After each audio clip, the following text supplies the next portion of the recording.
Hello दोस्तों, आज हम नेट के पाठ्यक्रम में लगी हुई अंतिम इकाई में अन्य विधा में भोला राम का जीव, जो हरिशंकर परसाई की रचना है, को जानेंगे।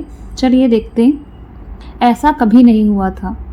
धर्मराज लाख वर्षों से असंख्य आदमियों को कर्म और सिफारिश के आधार पर स्वर्ग या नरक में निवास स्थान अलॉट करते आ रहे थे, पर ऐसा कभी हुआ नहीं था। सामने बैठे चंद्रगुप्त बार बार चश्मा पोंछ, बार बार थूक से पन्ने पलट रजिस्टर पर रजिस्टर देख रहे थे। गलती पकड़ में नहीं आ रही थी। आखिर उन्होंने खींचकर रजिस्टर इतनी जोर से बंद किया कि मक्खी चपेट में आ गई। उसे निकालते हुए वो बोले, महाराज, रिकॉर्ड सब ठीक है।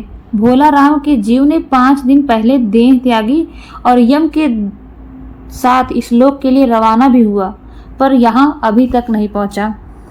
धर्मराज ने पूछा, और वह दूत कहाँ है? महाराज, वह भी लापता है।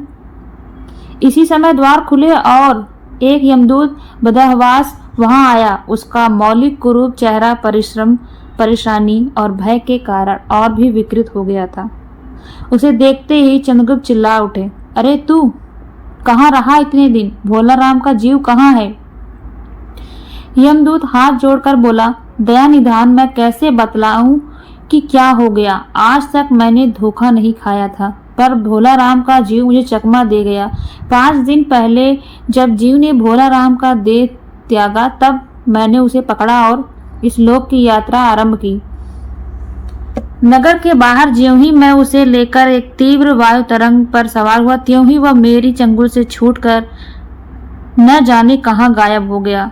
इन 5 दिनों में मैंने सारा ब्रह्मांड छाल डाला, पर उसका कहीं पता नहीं। धर्मराज क्रोध से बोला, मूर्ख, जीवों को लाते लाते बूढ़ा हो गया, फिर भी एक मामूली बूढ़े आदमी के जीव ने तुझे चकमा दे दिया। दूत ने सिर झुकाकर कहा, महाराज, मेरी सावधानी में बिल्कुल कसर नहीं थी। मेरे इन अभ्यस्त हाथों से अच्छे अच्छे वकील भी नहीं छूट सके, पर इस बार तो कोई इंद्रजाल ही हो गया। चंद्रगुप्त ने कहा, महाराज, आजकल पृथ्वी पर इस प्रकार का व्यापार बहुत चल रहा है। लोग दोस्तों को कुछ चीज भेजते हैं और उसे रास्ते में ही रेलवे वाले उड़ा लेते हैं।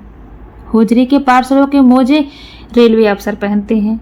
मालगाड़ी के डिब्बे रास्ते में कट जाते हैं। एक बात और हो रही है, राजनीतिक दलों के नेता विरोधी नेता को उड़ाकर बंद कर देते हैं। कहीं भोला राम के जीव को भी तो किसी विरोधी ने मरने के बाद खराबी करने के लिए तो नहीं उड़ा दिया। धर्मराज ने व्यंग से चित्रगुप्त की ओर देखते हुए कहा, तुम्हारी भी रिटायर होने की उम्र आ गई। भला भोला राम जैसे नगण्य दीन आदमी से किसी को क्या लेना देना। इसी समय कहीं से घूमते घामते नारद मुनि यहाँ आ गए। धर्मराज को गुमसुम बैठ देख बोले, क्यों धर्मराज, कैसे चिंतित बैठे हैं? क्या नरक में निवास स्थान की समस्या अभी हल नहीं हुई? धर्मराज ने कहा, वह समस्या तो कब की हल हो गई। नरक में पिछले सालों में बड़े गुड़ी कारीगर आ गए हैं। कई इमारतों के ठेकेदार हैं जिन्होंने पूरे पैसे लेकर रद्दी इमारतें बनाई। बड़े बड़े इंजीनियर भी आ गए हैं जिन्होंने ठेकेदारों से मिलकर पंचवर्षीय योजनाओं का पैसा खाया। ओवरसीयर है जिन्होंने उन मजदूरों की हाजिरी भर पैसा हड़पा जो कभी काम पर गए ही नहीं। इन्होंने बड़ी जल्दी नरक में इन इमारतें तान दी हैं। वह समस्या तो हल हो गई, पर एक बड़ी विकट उलझन आ गई है। भोला राम के एक आदमी की 5 दिन पहले मृत्यु हुई। उसके जीव को यह दूत यहाँ ला रहा था कि जीव इसे रास्ते में चकमा देकर भाग गया। इसने सारा ब्रह्मांड छान डाला, पर वह कहीं नहीं मिला। अगर ऐसा होने लगा तो पाप पुण्य का भेद ही मिट जाएगा। नारद ने पूछा, उस पर इनकम टैक्स तो बकाया नहीं था? हो सकता है उन लोगों ने रोक लिया हो। चंद्रगुप्त ने कहा, इनकम होगी तो टैक्स होगा, भूखमरा था। नारद बोले, मामला बड़ा दिलचस्प है। अच्छा, मुझे उसका नाम पता तो बताओ, मैं पृथ्वी पर जाता हूँ। चंद्रगुप्त ने रजिस्टर देखकर बताया, भोला राम नाम था उसका। जबलपुर शहर में धमापुर मोहल्ले में नाले के किनारे एक 1.5 कमरे टूटे फूटे मकान में वह परिवार समेत रहता था। उसकी एक स्त्री थी, 2 लड़के और एक लड़की। उम्र लगभग 60 साल सरकारी नौकर था। 5 साल पहले रिटायर हो गया। मकान का किराया उसने 1 साल से नहीं दिया, इसलिए मकान मालिक उसे निकालना चाहता था। इतने में भोला राम ने संसार ही छोड़ दिया।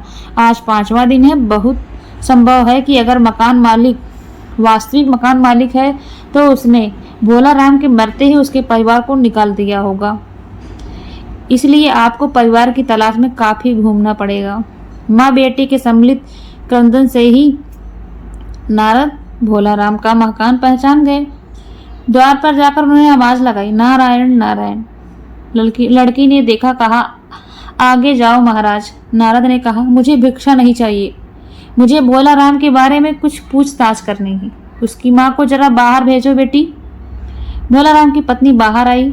नारद ने कहा, माता, भोला राम को क्या बीमारी थी? पत्नी बोलती है, क्या बताऊं, गरीबी की बीमारी थी। 5 साल हो गए पेंशन पर बैठे, पर पेंशन अभी तक नहीं मिली।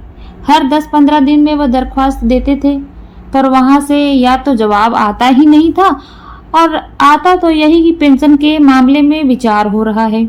इन 5 सालों में सब गहने बेचकर हम लोग खा गए, फिर बर्तन बिके, अब कुछ नहीं बचा। चिंता में घुलते घुलते और भूख मरते मरते उन्होंने दम तोड़ दिया। नारद ने कहा, क्या करोगी माँ, उनकी इतनी ही उम्र थी। ऐसा तो मत कहो महाराज, उम्र तो बहुत थी। 50-60 रुपया महीना पेंशन मिलती तो कुछ और काम कहीं करके गुजारा हो जाता, पर क्या करें, 5 साल नौकरी से बैठे हो गए और अभी तक एक कौड़ी नहीं मिली। दुख की कथा सुनने की फुर्सत नारद को थी नहीं। वे अपने मुद्दे पर आए। माँ, यह बताओ कि यहाँ किसी से उनका विशेष प्रेम था जिसमें उनका जी लगा हो? पत्नी बोली, लगाव तो महाराज बाल बच्चों से ही था, नहीं परिवार के बाहर भी हो सकता है। मेरा मतलब है किसी स्त्री। स्त्री ने गुर्रा कर नारद की ओर देखा, बोली, अब कुछ मत बको महाराज, तुम साधु हो, उचक्के नहीं हो। जिंदगी भर उन्होंने किसी दूसरी स्त्री की ओर आंख उठाकर नहीं देखा। नारद हंसकर बोले, हाँ, तुम्हारा यह सोचना ठीक ही है, यही हर अच्छी गृहस्थी का आधार है। अच्छा माता, मैं चला। स्त्री ने कहा, महाराज, आप तो साधु हैं, सिद्ध पुरुष हैं, कुछ ऐसा नहीं कर सकते कि उनकी रुकी हुई पेंशन मिल जाए, इन बच्चों का पेट कुछ दिन भर जाए? नारद को दया आ गई थी। वे कहने लगे, साधुओं की बात कौन मानता है? मेरा यहाँ कोई मठ तो है नहीं, फिर भी मैं सरकारी दफ्तर जाऊंगा और कोशिश करूंगा। वहां से चलकर नारद सरकारी दफ्तर पहुंचे। वहां पहले ही से कमरे में बैठे बाबू से उन्होंने भोला राम के केस के बारे में बात की। उस बाबू ने उन्हें ध्यान पूर्वक देखा और बोला, भोला राम ने दरख्वास्तें तो भेजी थी, पर उन पर वजन नहीं रखा, इसलिए कहीं उड़ गई होंगी। नारद ने कहा, भाई, ये बहुत से पेपर वेट तो रखे हैं, इन्हें क्यों नहीं रख दिया? बाबू हंसा, आप साधु हैं, आपको दुनियादारी समझ में नहीं आती। दरख्वास्तें पेपर वेट से नहीं दबती। खैर, आप उस कमरे में बैठे बाबू से मिलिए। नारद उस बाबू के पास गए। उसने तीसरे के पास भेजा, तीसरे ने चौथे के पास और चौथे ने 5वें के पास। जब नारद 25-30 और बाबुओं और अफसरों के पास घूम आए, तब एक चपरासी ने कहा, महाराज, आप क्यों इस झंझट में पड़ गए? अगर आप साल भर भी यहाँ चक्कर लगाते रहे तो भी काम नहीं होगा। आप तो सीधे बड़े साहब से मिलिए, उन्हें खुश कर दो तो काम अभी हो जाएगा। नारद बड़े साहब के कमरे में पहुंचे। बाहर चपरासी उग रहा था, इसलिए उन्हें किसी ने छेड़ा नहीं। बिना विजिटिंग कार्ड के आया देख साहब बड़े नाराज हुए। बोले, इसे कोई मंदिर समझ लिया है क्या? धड़धड़ाते चले आए। चिट क्यों नहीं भेजी? नारद ने कहा, कैसे भेजता, चपरासी सो रहा है।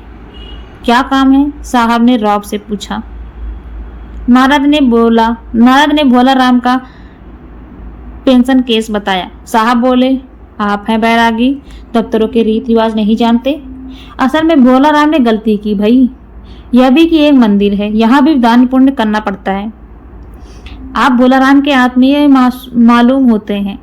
भोला राम की दरख्वास्तें उड़ रही हैं, उन पर वजन रखिए। नारद ने सोचा कि फिर यहाँ वजन की समस्या खड़ी हो गई। साहब बोले, भाई, सरकारी पैसे का मामला है। पेंशन का केस 20 दफ्तरों में जाता है, देर लग ही जाती है। 20 बार एक ही बात को 20 जगह लिखना पड़ता है, तब पक्की होती है। जितनी पेंशन मिलती है उतनी स्टेशनरी लग जाती है। हाँ, जल्दी भी हो सकती है मगर। साहब रुके। नारद ने कहा, मगर क्या? साहब ने कुटिल मुस्कान के साथ कहा, मगर वजन चाहिए। आप समझे नहीं? जैसे आपकी यह सुंदर वीणा है, उसका भी वजन भोला राम की दरख्वास्त पर रखा जा सकता है। मेरी लड़की गाना बजाना सीखती है, यह मैं उसे दे दूंगा। साधु संती की वीणा से तो और अच्छे स्वर निकलते हैं। नारद अपनी वीणा छीनते देख जरा घबराए, पर फिर संभल कर उन्होंने वीणा टेबल पर रख कर कहा, यह लीजिए, अब जरा जल्दी उसकी पेंशन ऑर्डर निकाल दीजिए। साहब ने प्रसन्नता से उन्हें कुर्सी दी, वीणा को एक कोने में रखा और घंटी बजाई। चपरासी हाजिर हुआ। साहब ने हुक्म दिया, बड़े बाबू से भोला राम के केस की फाइल लाओ। थोड़ी देर बाद चपरासी भोला राम की 100-150 दरख्वास्तों से भरी फाइल लेकर आया। उसमें पेंशन के कागजात भी थे। साहब ने फाइल पर एक नाम देखा और निश्चित करके पूछा, यह नाम बताओ। ये क्या नाम बताया साधु जी आपने? नारद समझे कि साहब कुछ ऊंचा सुनते, इसलिए जोर से बोला, भोला राम।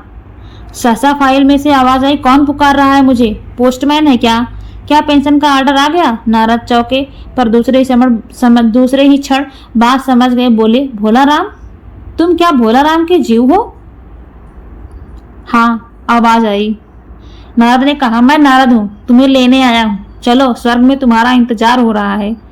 आवाज आई, मुझे नहीं जाना, मैं तो पेंशन की दरख्वास्तों पर अटका हूँ। मेरा मन लगा है, मैं अपनी दरख्वास्तें छोड़कर नहीं जा सकता।